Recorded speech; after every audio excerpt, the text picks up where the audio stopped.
Hello மக்களே, இன்றைக்கி ஒரு இன்ட்ரெஸ்டிங்கான vlog தான் பார்க்க போகிறோம். ஆமாங்க, செட்டிநாட்டு ஸ்டைல் வெண்டைக்காய் பச்சடி.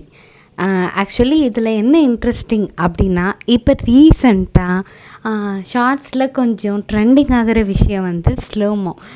நம்மளோட நிறைய சேனலில் குட்டி குட்டியாக அழகாக இது பண்ணியிருப்பாங்க, ஸ்லோமோ அப்படின்னு சொல்லியே பண்ணியிருப்பாங்க. ஸோ இந்த வீடியோ ஃபுல்லாகவே சாட்டிஸ்ஃபைங்காக இருக்கும் பார்க்க, ஏன்னா ஸ்லோமோவில் தான் பண்ணியிருக்கு ஃபுல் வீடியோவும். ஸோ பார்க்கவே கொஞ்சம் வைப்ரண்ட்டாக நல்லாயிருக்கும். ஸோ வெண்டைக்காய் பச்சடி செட்டிநாட்டில் ரொம்ப ரொம்ப ஃபேமஸ்ங்க. இதே மாதிரி வெண்டைக்காய் பண்ணுற மாதிரியே சுண்டைக்காயும் வச்சு பச்சடி பண்ணலாம். ரெண்டுமே அட்டகாசமாக சூப்பராக இருக்குங்க. ரெண்டுமே துவரம் பருப்பு வச்சே பண்ணுங்கள். ஏன்னா பாசிப்பருப்பு கொஞ்சம் மொழு மொழுன்னு இருக்கும், வெண்டைக்காயும் மொழு மொழுன்னு இருக்கும். ஸோ அதனால பாசிப்பருப்பை வச்சு பண்ணாதீங்க, துவரம் பருப்பை வச்சு பண்ணுங்கள். யூஸ்வலாக துவரம் பருப்பை வச்சு தான் பண்ணுவோம். இதில் வந்து ஹைலைட்டான விஷயம் என்னென்னா, வெண்டைக்காவை வந்து வதக்கி தான் பண்ணணும். அதுக்கப்புறம் வந்து இது வந்து அந்த பச்சை மிளகா டேஸ்ட்டு சாம்பார் மாதிரியும் இருக்காது, கிரேவி மாதிரியும் இருக்காது, ஒரு மாதிரி செமி சாலிடாக இருக்கும். இதோட தன்மை நல்லா கொஞ்சம் எப்படி இருக்குன்னா, கொஞ்சம் காரம், பச்சை மிளகா காரம், அதுக்கப்புறம் வந்து புளிப்பு, ஒரு மாதிரி டேங்கியாக மைல்டு ஸ்வீட்டாக கொஞ்சம் காரமாக இருக்கும். அதாவது எல்லா சுவையுமே நம்ம ஃபீல் பண்ண முடியும். ஸோ அதனால் இந்த வீடியோவை ரொம்ப இன்ட்ரெஸ்டிங்காக பார்க்கலாம். ப்ரீ ப்ராசஸ் ஒன்றுமே இல்லை. காவலுக்கு வந்து இதை துவரம் பருப்பை வந்து வேக வச்சு எடுத்துக்கணும், ஒரு 3 விசில் வச்சு. ரொம்ப மலர்ந்தாப்பில் இருந்தால் போதும். அதுக்கப்புறம் வெண்டைக்காயை நல்லா எண்ணெய் ஊற்றி வதக்கி அந்த குழக்குழப்பு தன்மை இல்லாமல் எடுத்துடணும். புளியை ஊற வச்சுக்கணும். அப்புறம் வெங்காயம், தக்காளி, பச்சை மிளகாய் கட் பண்ணி வச்சுக்கணும்.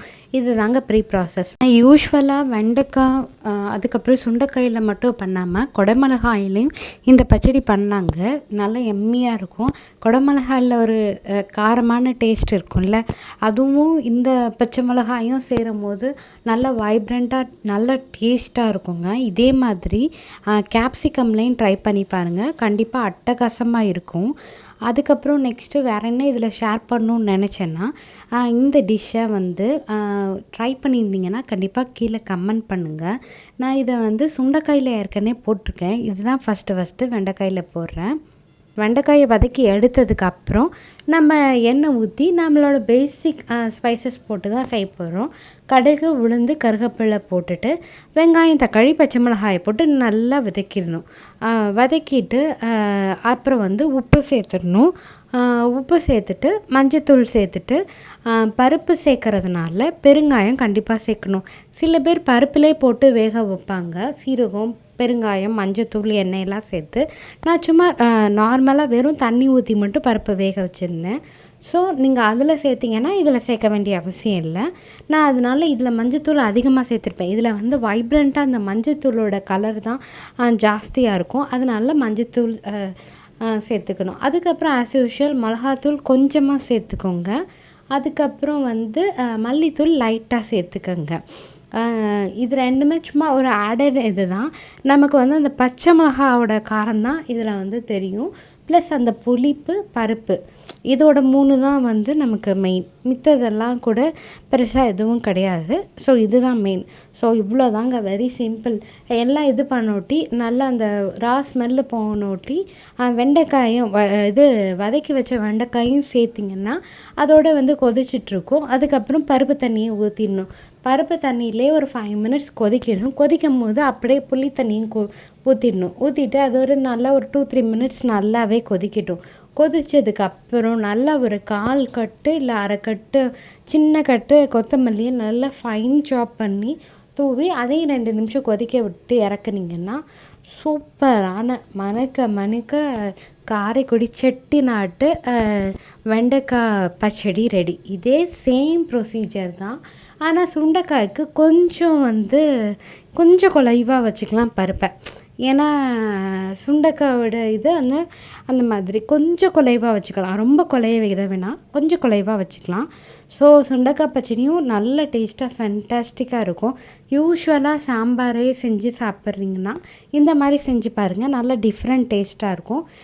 இது இட்லி, தோசைக்கும் சாப்பிட்லாம். ஆனால் அட்டகாசமான காம்பினேஷன் வந்து சாதத்துக்கு தான். சாதத்து மேலே அப்படியே போட்டு சாப்பிட்லாம். இல்லைனாலும் நீங்கள் சைட் டிஷ்ஷாகவும் வச்சு சாப்பிட்லாம். இது கொஞ்சம் செமி சாலிடாக தான் இருக்கும் அதோட கன்சிஸ்டன்சி. நீங்கள் வேணால் கொஞ்சம் கெட்டியாக வச்சு சைட் டிஷ்ஷாக யூஸ் பண்ணிக்கலாம். இல்லை கொஞ்சம் இன்னும் கொஞ்சம் தண்ணி சேர்த்து நைட்டு இட்லி தோசைக்கும் சாப்பிட்லாம். இது வந்து பேபிஸ்க்கும் ரொம்ப பிடிக்கும். ஏன்னா காரம் சட்டிலாக இருக்கும். நீங்கள் நல்ல காரம் வேணும்னா பச்சை மிளகாய் நிறைய போட்டுக்கலாம். இன்னும் 2 3 வரமிளகா கூட போட்டுக்கலாம். இல்லை வரமிளகாயை மிக்சியில் அரைச்சி கூட தூவிக்கலாம். பட் ஆத்தென்டிக்காக இப்படி தான் செய்வோம். மிளகாத்தூள் வந்து வைப்ரண்ட்டாக இன்னும் கலர் தெரியணும். இந்த பச்சடி இந்த மாதிரி கொஞ்சம் காலையில் சாம்பார் மாதிரியும் இருக்காது, இட்லி சாம்பார் மாதிரியும் இருக்காது, அப்புறம் நம்மளோட மதிய சாம்பார் மாதிரியும் இருக்காது. பச்சடி ஒரு மாதிரி மைல்டாக டேஸ்ட்டாக தால் மாதிரியே இருக்காது. இது ஒரு மாதிரி யூனிக்காக புளிப்பு காரம் இனிப்பு எல்லாம் மிக்ஸ்டு டேஸ்ட்டாக இருக்கும்.